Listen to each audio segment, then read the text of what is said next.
Bonjour à tous. Avant de commencer, n'hésitez pas à aller voir au préalable ma vidéo sur la Marline 1894 qui parle d'éléments que je vais survoler ici. Si je peux éviter d'être redondant, c'est pas plus mal. L'arme est plutôt fine, très belle et bien finie. La gravure représentant un ours avec la mention Alaskan rajoute encore du cachet à cette arme en acier inox brossé. J'adore son canon hexagonal qui tranche avec les productions classiques. La prise en main de la crosse anglaise et du garde-main est très confortable. La surcouche noire permet un très bon grip de l'arme. D'ailleurs, le contraste avec l'inox brossé ajoute encore à l'esthétisme de la bête. C'est une carabine légère et maniable. De base, elle ne pèse que 3,2 kg et 225 g de plus avec 9 cartouches dans le coffre. Tout comme ma Marline 1894, elle est chambrée en 44 Magnum, ce qui constitue ma deuxième arme dans ce calibre que j'apprécie particulièrement sur une arme longue. Le recul est tout à fait supportable au tir à l'épaulé, même sans talon de crosse anti-recul.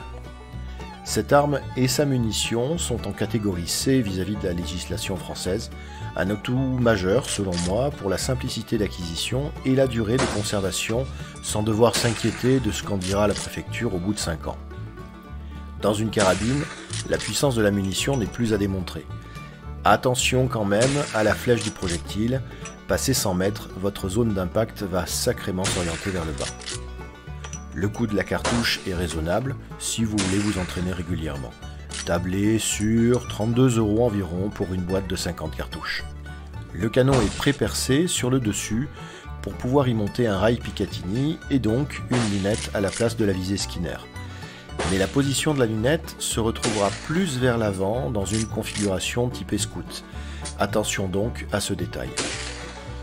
Le levier de sous-garde est extrêmement fluide, sorti d'usine. C'est un régal d'enchaîner les tirs. Rien n'accroche et le verrouillage du levier est bien marqué par l'apparition des deux éléments mécaniques sur le dessus et de part et d'autre de la carcasse. Le levier est suffisamment large pour y passer 4 doigts. Il sera donc tout à fait confortable même pour ceux ayant de grandes mains. Il le sera également pour ceux qui portent des gants. Enfin, il ne blesse pas les doigts grâce à ses angles arrondis. Ce levier de sous-garde est une merveille, vraiment. La visée Skinner de type Ghost Ring est une très bonne surprise pour une arme sortie d'usine. La qualité est là et l'ensemble respire la robustesse. Elle est entièrement réglable en dérive et en hauteur. L'œilleton dispose de 2 ouvertures, l'une vissée à l'autre. Si l'on veut uniquement la grande ouverture, il suffit d'enlever le petit œilleton en le dévissant de la grande ouverture. La fibre optique orange de série est une autre bonne nouvelle. La visée est claire, surtout par beau temps. Elle est dérivable puisque montée à queue d'aronde. J'étais plutôt anxieux à l'acquisition de cette carabine concernant les vis baladeuses. À mon grand soulagement, enfin une arme d'usine de ce type dont la majorité des vis reste à sa place lors des tirs.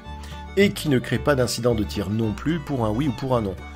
J'ai quelques serrages de vérification à faire de temps à autre, mais rien à voir comparativement à ma capricieuse Marline. La fonction takedown est un sacré atout. Pour l'entretien tout d'abord, c'est démonté en un tour de main. Pour ce faire, on arme le levier de sous-garde en position ouverte, on actionne le petit levier métallique vers le haut, on dévisse le magasin tubulaire et on l'enlève de son logement. On fait faire un quart de tour vers la gauche au canon pour le sortir de la carcasse, et voilà. Partant de là, le nettoyage est extrêmement simple et pratique à effectuer. On remonte ensuite le tout dans l'ordre inverse. Gaffe quand même au moment de resolidariser le corps et le canon de l'arme pour éviter de fausser le mécanisme de façon rédhibitoire. Sorti de là, l'entretien est très facile à faire. Alors c'est un atout aussi pour le transport. Les dimensions de l'arme démontée font qu'elle tient parfaitement dans une mallette comme illustré sur la photo. Je vous laisse le lien en description. Au regard de la législation française, on n'a donc pas besoin de se colleter un cordon ou un verrou en plus, l'arme étant inutilisable immédiatement. Enfin, pour le déchargement des munitions, je procède aux premières phases de démontage. Je démonte le magasin tubulaire et laisse tomber simplement les munitions. Pour la cartouche qui est sur le point d'être chambrée, je démonte le canon et ferme le levier de sous-garde pour la sortir par l'avant de la carcasse. Simple, efficace, en toute sécurité. Le chien peut être en demi-armée, ce qui inactive la queue de détente et rend le transport avec une cartouche chambrée tout à fait sécurisé. L'action de la queue de détente est souple et nette. Il n'y a pas de course morte de la détente, dès que l'on pose l'index dessus, on est déjà au point dur. Elle permet un lâcher dans de très bonnes conditions. Contrairement à ma Marline, la queue de détente ne se balade pas lorsque le chien est armé. Après le tir, l'éjection est franche et la douille est éjectée sur le dessus de l'arme. Alors au début, j'avais un peu peur de recevoir la douille dans la mouille, mais non, ça valdingue assez haut pour ne pas me distraire sur les tirs suivants. J'ai fait un test de 10 cartouches tirées sur appui à 50 mètres pour 2 marques de munitions, avec les Fiocchi tout d'abord, qui malgré quelques flyers, restent tout à fait honorables selon moi. La taille du groupement reste dans le 7 de la C50. J'ai également testé les MacTech qui, avec un peu moins de flyers, donnent le meilleur groupement. On reste dans le 8 de la C50 avec cette arme et ses munitions. C'est déjà une cartouche qui m'a porté toute satisfaction avec la Marline. Les résultats sur appui avec la Chiappa confirment cette très bonne impression. D'ailleurs, en partant de la cible de tir sur appui avec les MacTech, j'ai tiré 35 autres cartouches en tir debout, sans appui, toujours à 50 mètres. Le résultat en cible me satisfait largement. Dans ma lancée, j'ai voulu voir ce que ça pouvait donner à 100 mètres sur appui avec les 5 dernières cartouches. Pas de relèvement de ma visée, je vise toujours le centre de cible comme à 50 mètres. D'ailleurs, j'ai trouvé amusant que la forme ronde du guidon soit de la taille du noir de la C50 à cette distance. Une fois en cible, je n'aurais pas cru que l'arme et la munition soient aussi précises à cette distance, le gros raté étant de mon fait et non un flyer. Les MacTech sont officiellement adoptés comme munition principale pour mes carabines à levier de sous-garde. Il y a d'abord les grands classiques de ce type d'arme. Le ressort d'alimentation tubulaire est à rôder. Il faudra charger 6 ou 7 cartouches au début, le temps que le ressort se fasse. Puis vous augmenterez progressivement le nombre de cartouches jusqu'à un maximum de 9. Le canon va avoir tendance à chauffer vite en cas de tir intensif, tout comme ma Marline, au bout de 27 tirs et rechargement rapide, ça va chauffer sévère. Donc cool sur la fréquence des tirs, soit on savoure chaque lâcher, soit on va en cible entre chaque série de tirs. Pour les frénétiques, il y a d'autres armes plus adaptées que celle-ci. Les vis de la visée Skinner sont impérativement à fixer au Loctite bleu, sauf si vous êtes un grand fan d'organes de visée mobile au positionnement erratique. L'anneau supplémentaire du Ghost String a tendance à se dévisser également au bout de quelques tirs. Ce sont heureusement les seuls éléments qui ont vraiment tendance à bouger lors des tirs. L'éjection des douilles par le dessus de l'arme interdit de fait le montage classique d'une lunette au niveau du boîtier de culasse. Le démontage complet de l'arme ne sera sans doute pas des plus aisés. Attention, pour ma part, je n'ai jamais démonté complètement l'arme, donc je parle de ce point sans connaître en pratique ce qu'il en est. Mais au vu des quelques vidéos de démontage qui existent, je ne tenterai l'aventure que si j'ai vraiment pas le choix. Concernant l'arme elle-même, il y a quelques petites choses à redire et qui lui sont spécifiques. Il n'y a pas de sûreté de percuteur et pas de sûreté de détente sur l'arme. Personnellement, le demi-armé me suffit largement, pas besoin d'en ajouter des tonnes question sécurité. Il n'y a pas d'emplacement pour anneau de grenadière. Ça c'est un peu plus gênant, j'aurais aimé ajouter une bretelle à cette arme, à la fois pour le transport main libre que pour l'esthétique. Le revêtement en gomme souple a tendance à marquer facilement si on pose l'arme sur une surface dure ou des angles un peu saillants. D'ailleurs, on peut voir les quelques marques que j'ai faites malgré moi dès ma première séance de tir. De plus, ce revêtement a l'air de retenir sur sa surface la poussière et autres débris très fins.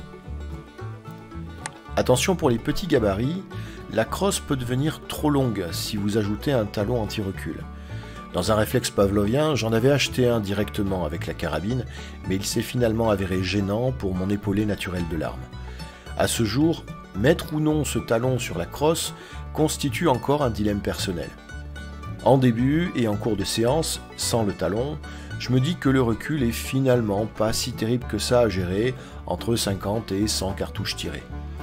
Mais le lendemain, mon épaule me dit qu'il serait peut-être intéressant de reconsidérer la question. Bref, comme vous pouvez le constater, je suis pas encore sorti du sable sur ce point-là.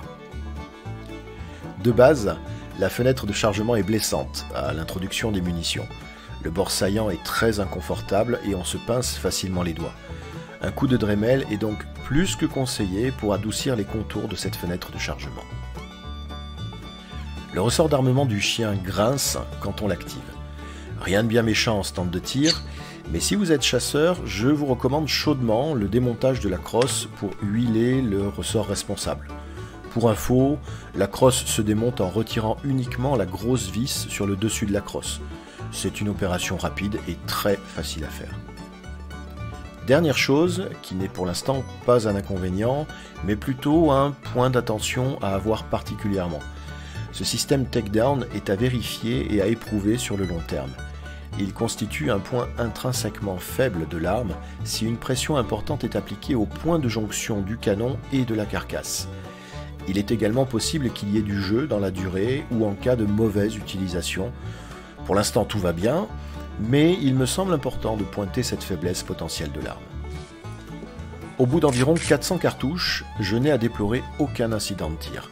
L'action du levier de sous-garde est bluffante et très confortable pour une arme sortie d'usine, tout autant que sa détente nette et douce.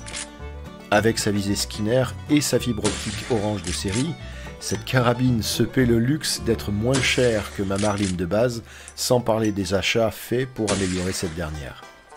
Si ce n'était l'esthétique, partie pour laquelle j'ai encore une légère préférence pour ma Marlin, cette Chiappa est une excellente carabine à levier de sous-garde. Le rapport qualité-prix est imbattable à mon sens. Si d'aventure vous lorgnez sur une carabine à levier de sous-garde, je ne peux que vous recommander cette Chiappa Alaskan Takedown. Je vous assure que vous serez conquis dès la première utilisation et pour toutes les autres qui suivront. Voilà, c'est la fin de cette vidéo, j'espère qu'elle vous aura été utile et je vous dis à bientôt pour une autre arme de mon râtelier. Avec de la MacTech, c'est pas mal ça. Sans appui, à 50 mètres. C'est joli petit truc quoi. Allez, tac.